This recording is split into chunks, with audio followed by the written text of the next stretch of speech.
Estamos de regreso y como le decíamos antes de la pausa, justamente el día de hoy estaremos conversando con nuestra magistrada, procuradora fiscal, Yudelki Utate. Buenos días, Yudelki. Muy buenos días a todos, un placer volver a estar por aquí. Y nosotros Bienvenida, encantadísimos de que usted haya donado de su tiempo para estar con nosotros en la mañana de hoy. ¿no? Dándole las gracias, ¿verdad? O reiterándole las gracias, mejor Claro que dicho, sí. ¿verdad? Por sacar de su tiempo precisamente en estas circunstancias, No, para venir a informar. es un placer para mí siempre venir a la radio. Qué bueno, vamos a hacer la parte del elenco hoy. Exacto. Vamos a involucrarla Sí, totalmente. sí, sí. Yudelki, el día de hoy queremos conversar con usted sobre una noticia que mucha gente dio seguimiento en estos días, sobre todo por unos tirijalas jurídicos entre los abogados de las partes, pero que eso no es lo que nos compete. Sin embargo, la Suprema Corte de Justicia ratificó la sentencia que condenaba al doctorcito, a Chiquito Ya Luisito. y a Luisito por la muerte de Joshua. Esta muerte que fue muy mediático el caso, el joven de Pantoja que a su corta edad perdió la vida lamentablemente en un incidente que se desglosó abiertamente en los tribunales. Usted estuvo por ahí llevando a cabo este proceso desde la parte del Ministerio Público y queremos entender por qué era necesario el que la Corte ratificara, porque a veces uno como que no entiende. ¿Cómo es eso? En la primera instancia, que fue donde participamos con la magistrada Magali Sánchez, a la cual le enviamos felicidades, que está de cumpleaños, por eso no pudo estar en el día de hoy.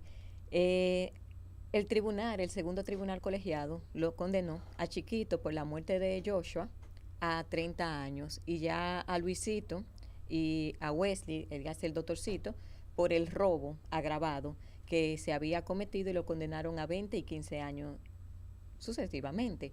Luego de ahí, las partes teníamos 20 días, luego de notificada la sentencia, no después de que se dio la sentencia, sino cuando el tribunal dice la lectura de la sentencia para X día. Con esa lectura teníamos 20 días para apelar. La apelación es un segundo grado en el cual las partes podían establecer los motivos por el cual entendían, en el caso nuestro, el Ministerio Público, parte querellante, de que la pena debía de ser mayor a la que el tribunal impuso, o en el lado de la defensa de por qué debería de ser menor a lo que el tribunal impuso. En la Corte de Apelación también participamos, nos solicitaron para que pudiéramos defender la sentencia y hicimos los alegatos pertinentes, donde la Corte ratificó, la Corte de Apelación, estableciendo que la sentencia del primer grado era la correcta, siguiendo 30, 20 y 15 años. Luego de la decisión de la Corte, otra vez se le da 20 días de plazo a las partes para llegar a casación, que fue lo que ocurrió el año pasado cuando llegaron a hacer el recurso de casación, y en esta semana fue que la Suprema Corte de Justicia determinó que la sentencia era correcta y ratificó. ¿Y por qué es importante esta decisión?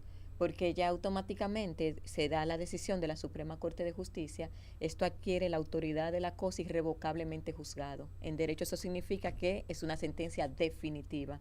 Ya estas personas van a tener que cumplir 30, 20 y 15 años en prisión sin que haya otro recurso que se le pueda abrir en ese sentido ya, porque ya la Suprema Corte fue la que lo determinó.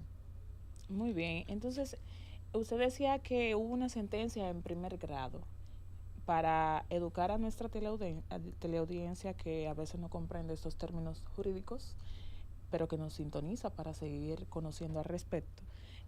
¿Qué es la sentencia en primer grado? La sentencia de primer grado fue la sentencia que fue emanada del segundo tribunal colegiado. Esa es la sentencia, la primera sentencia que los condenó a ellos. O sea, lo que escuchamos que estuvo todo el país sintonizando, Atento. que estaba lleno de cámaras, salimos casi a las 2 de la madrugada esperando. Esa fue la sentencia del primer grado. La primera decisión condenándolos a ellos a prisión. Ok, entonces la segunda es la que La Corte de Apelación, cuando se ratificó por segunda vez la decisión que se fue tomada, y ya la tercera, la definitiva, es la de la Suprema Corte de Justicia. Cabe destacar ahí, magistrada, en el aspecto siguiente, y es que partiendo precisamente de lo que usted refiere, cuando se da la prisión, es después de presentada la acusación, porque para la medida de coerción también se dio una prisión, para que el público no vaya a confundirse, ¿verdad? Hacer la salvedad o la división de la prisión de la medida a la prisión ya en la condena o la condena per se. No, para que nos entiendan, cuando hablo de prisión no fue cuando se le puso la prisión preventiva, cuando hablo de prisión es cuando se le condenó ya a una sentencia. Mientras ellos estaban en prisión preventiva, había la posibilidad, una, de que le variaran en cualquier recurso de revisión de la prisión, o dos, que el tribunal decidiera absorberlo, dígase dejarlo en libertad o darle una pena que sea en cumplimiento, una parte en prisión y otra parte en libertad. Pero ya cuando hablo de prisión, lo que quiero decir es que el tribunal los condenó a 30, 20 y 15 años de prisión. Entiendo que los teleoyentes no entenderían estos ardúes jurídicos, pero una cosa es la prisión preventiva y ya otra cosa es cuando se dicta prisión, a pasar el tiempo en prisión, que ya no es preventivo, ya sería definitivo según los recursos que puedan dar. Este es un caso muy particular, magistrada, porque yo recuerdo que por tratarse del hijo de una figura vinculado a una figura de los medios de comunicación, muchos jóvenes, sobre todo muchos jóvenes, se mantuvieron en sintonía a esta decisión, dando seguimiento muy de cerca. Y me consta que como Ministerio Público ustedes estuvieran haciendo un gran trabajo. Pero quisiéramos destacar ahora, ya que la sentencia es firme, ¿cuáles entiende de usted que fueron esas pruebas que le dieron solidez a la acusación y que permitieron lograr esto, ya una sentencia firme en este caso? En primer lugar, la prueba por excelencia, por lo menos con Chiquito y Luisito, fue las personas a las que ellos robaron, que estuvieron presentes, las 3 personas, que fue Alberto, creo que era Michelle, que se llamaba, y Misael. Ellos estuvieron presentes y los reconocieron como la persona que lo atracaron con mano armada y que dispararon. Hicieron la salvedad, disculpen, de quién fue que disparó hacia el aire y quién fue que disparó en diagonal. Ellos señalaron específicamente a esa persona, dando al traste al tribunal el punto de inflexión de quién fue que cometió el homicidio y cuál otra persona fue simplemente que se dedicó a robar. Pero ya, por ejemplo, con Wesley, los puntos más de inflexión fueron los mensajes de WhatsApp que se encontró en su celular de cómo él orquestó o preparó para que estas personas pudieran llegar a la discoteca, pudieran entrar a la discoteca, y luego cómo se quedó con uno de los celulares, porque si recuerdas bien, Yuberkis, una de las fotos que se encontraron en el celular de Wesley era justamente para el iClub de uno de los celulares, el de Alberto. Y esto nos dijo uno de los peritos que lo utilizan frecuentemente las personas que cometen este tipo de robo cuando son a iPhone, que es para intentar desbloquear el iClub, enviándose foto con el número de iClub para cuando le llegue el mensaje para el desbloqueo, yo poder tenerlo. Entonces, ellos, en el caso de Wesley, que alegaban que él no tenía nada que ver, que al igual que el taxista simplemente era un espectador de ese atraco que hicieron las otras 2 personas, entonces no supieron explicar por qué esa foto estaba ahí, porque esa foto, cuando tenemos un informe pericial de una extracción telefónica, todo se va dividiendo en carpetas, no porque lo dividen los peritos, sino porque nuestros celulares lo dividen. No sé si cuando entramos a la galería de fotos vemos una carpeta que dice WhatsApp y vemos una carpeta que dice cámara o galería.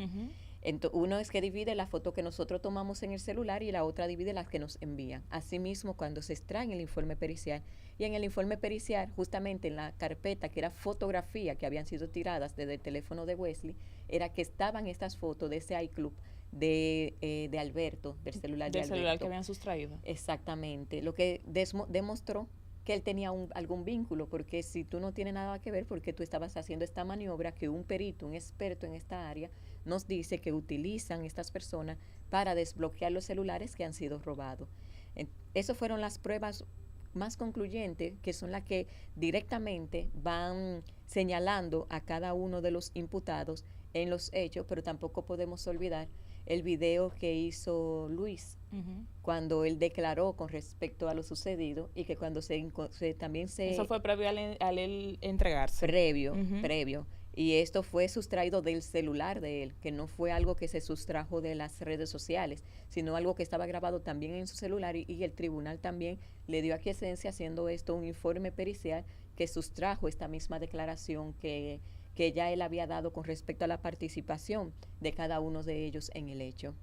Que es importante ahí señalar El hecho de que a veces la gente entiende que porque un video circula en las redes sociales ustedes pueden incorporarlo como prueba ante el tribunal y no necesariamente esa es la realidad que se da, sino que debe darse todo esto del informe pericial, de que haya una extracción del INASIF para que realmente valga la prueba ante el tribunal, ¿cierto? Hay algo que se llama debido proceso. Uh-huh. El debido proceso es lo que debemos de cumplir todo ministerio público, todo ente que va ante la justicia con respecto al mismo, a las pruebas, al génesis, al inicio, cómo nosotros encontramos y tenemos esta prueba. ¿Podemos sacarlo de una red social? Sí, podemos, pero también eso tiene su proceso. Deberíamos de solicitar una solicitud al tribunal para que nos dé, que nosotros, de que el DICAT pueda entrar a esas redes sociales y tener eso generalmente con YouTube. En este caso estaba en Facebook ese video que iba a ser más difícil. Tendría que entregarle a una persona, o sea, como quiera había que llevar un debido proceso, debía de haber una extracción, debía de haber un análisis de ese video. Ya como se sacó y se extrajo del celular que él entregó al momento de entregarse a las autoridades, entonces se hizo, fue ese parámetro que se realizó con respecto a la extracción para poder también introducir no solamente el video, sino también los mensajes que él había tenido con el mismo Wesley o con demás chiquitos, lo demás, para poder introducirlo al proceso y dar al traste a la culpabilidad que tenían cada uno. O sea que podemos colegir que si el video entonces está, en el celular de uno de los imputados, es más fácil el proceso que solicitárselo quizás a Facebook. Es más fácil porque recuerde que Facebook tiene su sede en Estados Unidos. Ya de por sí debimos de hacer una solicitud enviándola a Estados Unidos, esperar que nos den respuesta. Luego de que nos den respuesta, entonces comenzar los procedimientos. Y generalmente una respuesta que le enviamos a Meta dura aproximadamente entre un mes o más de un mes para ellos responder. No estamos hablando de un proceso que al entregarse todos ellos y estar ya bajo custodia tenemos 3 meses para presentar lo que es una acusación. Exacto. Eso ralentizaría el proceso. Y probablemente en lo que viene llegando la respuesta de lo que se ha solicitado, ya ha llegado el tiempo de presentar quizá un requerimiento conclusivo. Exactamente. Y partiendo de lo que tiene que ver ya como condena, o sea, ¿cuáles son los parámetros que se toman para yo poder apelar una decisión dictada en un tribunal?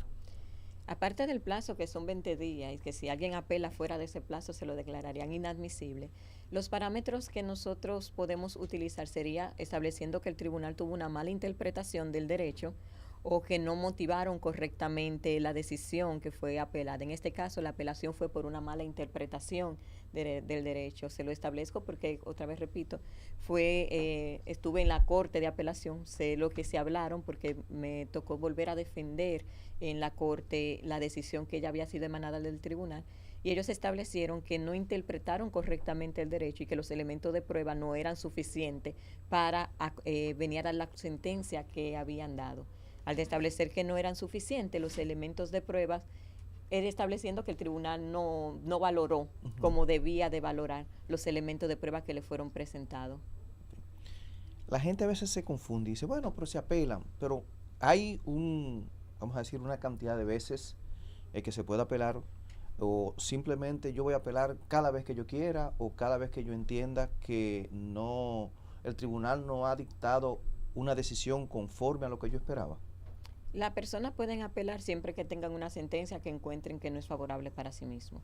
Si el Ministerio Público entiende que una sentencia no es favorable, va a apelar todas esas sentencias. Y asimismo la defensa tiene abierto para apelar cualquier sentencia que entiendan que no es favorable. Las únicas sentencias que no son apelables son cuando las personas llegan a un acuerdo, dígase la parte del Ministerio Público con la parte querellante y la parte de la defensa. Ahí ya le declaran, si intentan apelar, lo declaran inadmisible porque usted llegó a un acuerdo. Usted estuvo de acuerdo a la pena que se solicitó, por eso se llama acuerdo. Son las únicas sentencias prácticamente que no son apelables, lo que son ya respecto a un acuerdo. Pero siempre que tengan una sentencia que entiendan que no es a favor, las partes apelan.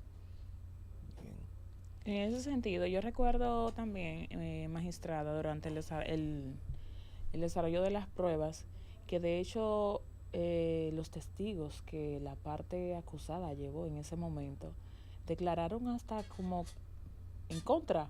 O sea, era un hecho tan bien probado que los mismos testigos que llevó en ese momento la defensa de uno de los imputados terminaron confirmando el relato fático del Ministerio Público.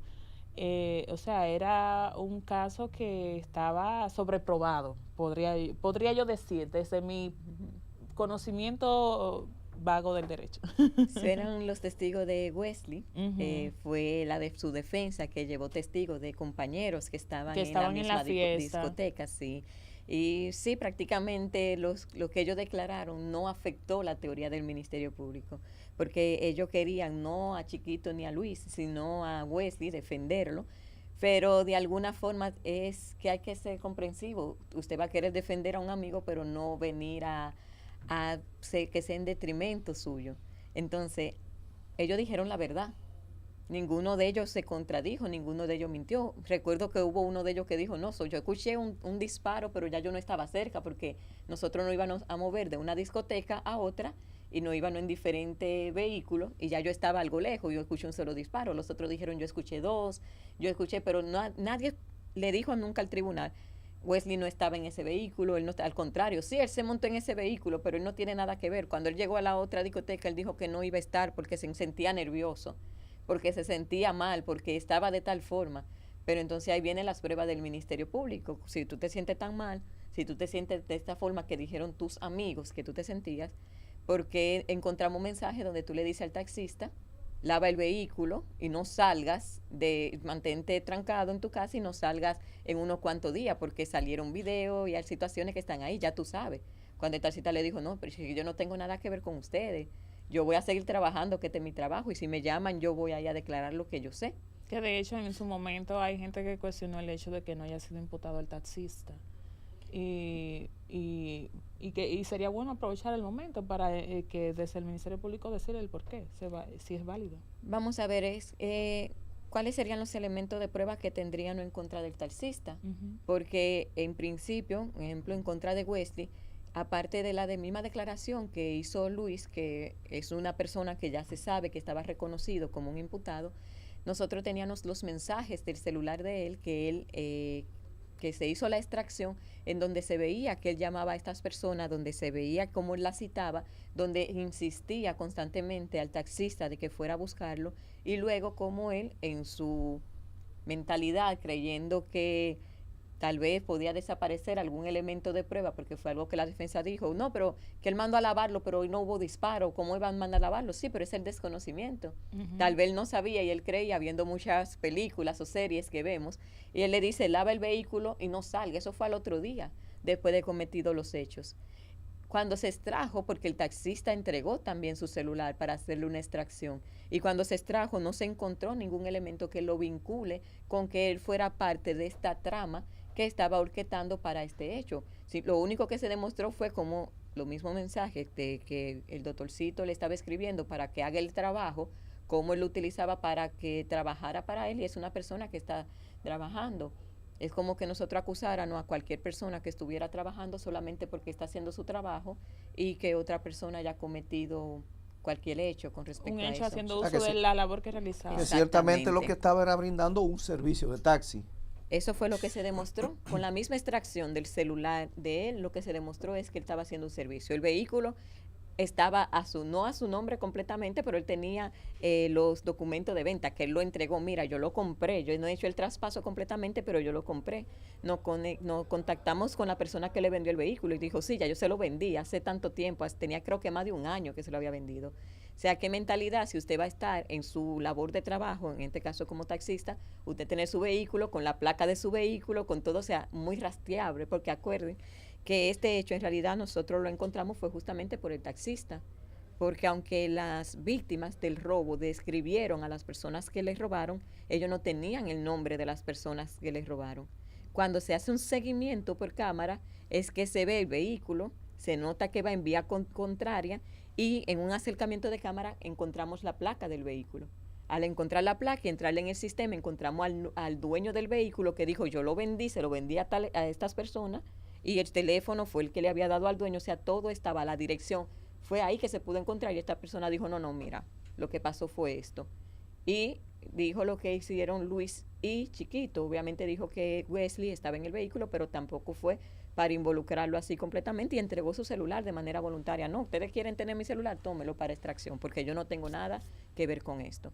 No había una vinculación de que estableciera que el taxista era parte de este entramado para cometer esos hechos. Y ahí hacer alusión a esa importancia que tienen los procesos el hecho de que si no hay prueba vinculante al hecho de una persona vinculante de una persona al hecho, pues entonces debe respetarse y salvaguardarse esa parte, porque si no, imagínense que los sometimientos no pueden darse a porque la gente está solicitando que porque hay un juicio que se hace en redes.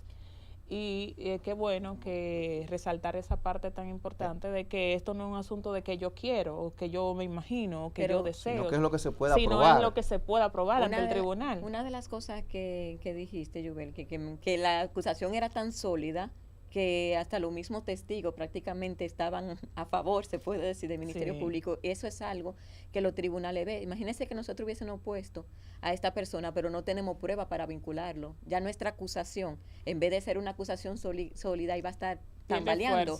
¿Por qué? Porque estamos llevándole al tribunal algo que no podemos demostrar. Y si no podemos demostrar, nuestra acusación no va a ser sólida, nuestra acusación no va a tener los parámetros para el tribunal dar una sentencia que pase por todas las instancias manteniéndose firme. ¿Cómo sucedió? Completamente, porque va a haber algo que los mismos jueces verán. ¿Por qué?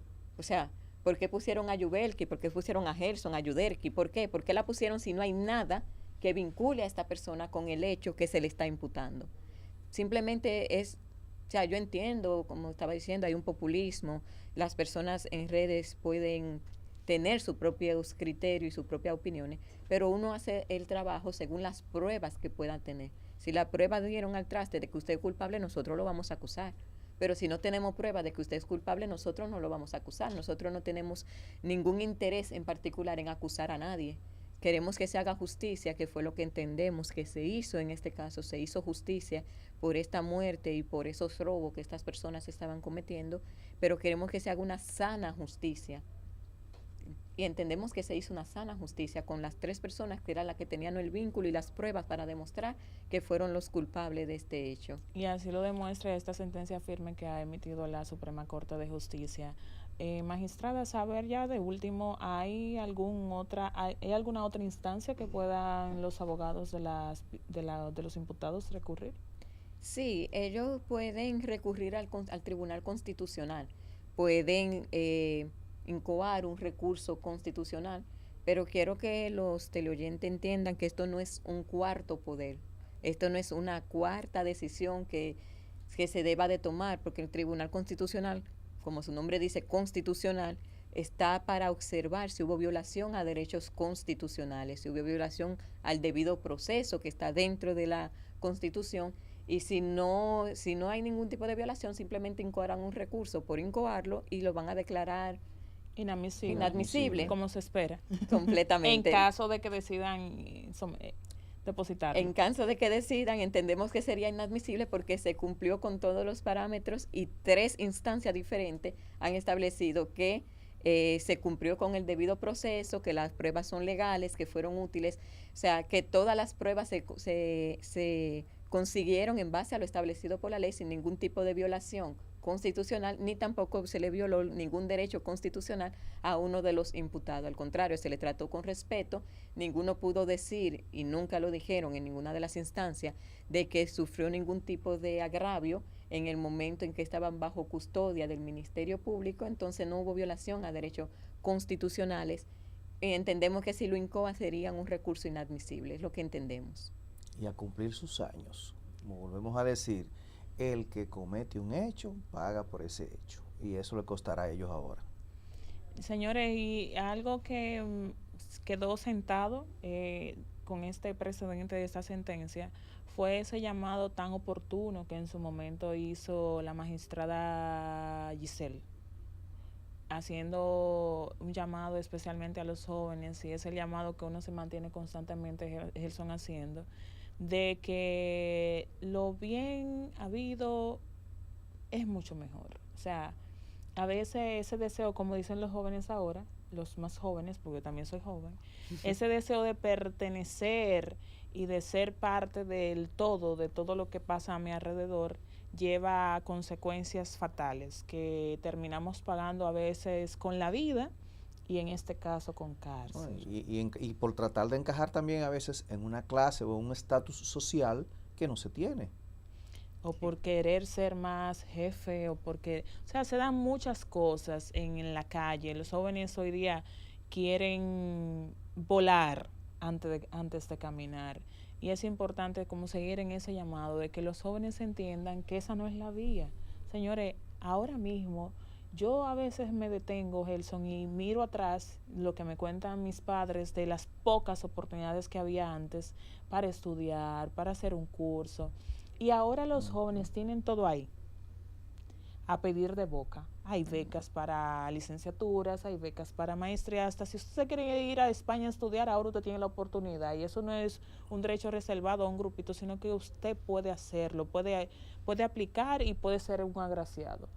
Y que si quiere también trabajar, vemos oportunidades. Un ejemplo que Canadá dice, necesitamos tales profesionales. Y si usted es profesional de otro país, usted puede aplicar y puede venir con una visa de trabajo. Yo tengo un amigo que está así en Canadá viviendo y trabajando allá. Él terminó una maestría allá, trabaja allá, vive allá y le está yendo bien. O sea, ahora los jóvenes tienen tantas oportunidades que no es por falta de oportunidades que delinquen a veces. Es como un asunto como de conciencia, de saber que eso que se vende en redes sociales no lleva a buen término.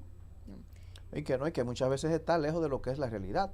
También. Lo que vemos a veces en redes sociales no es lo real, es lo irreal, porque muchas veces es concebido o hecho para vender una forma que no realmente es. Entonces, estas 3 vidas jóvenes hoy en la cárcel deben llevarnos a una reflexión como jóvenes. No, y acuérdate que decían que, yo no lo averigüé mucho, que por lo menos chiquito era muy bueno en el básquetbol, que era prácticamente una estrella una de leyenda. básquetbol. Son 30 años. O sea, ¿cuántos años él tiene? ¿Cuántos años él tendrá cuando va a salir? Ese potencial que se pudo haber explotado, ya no se va a poder explotar en la cárcel. Podrá jugar, pero ya no sería a las mismas oportunidades que él iba a tener si estuviera en libertad.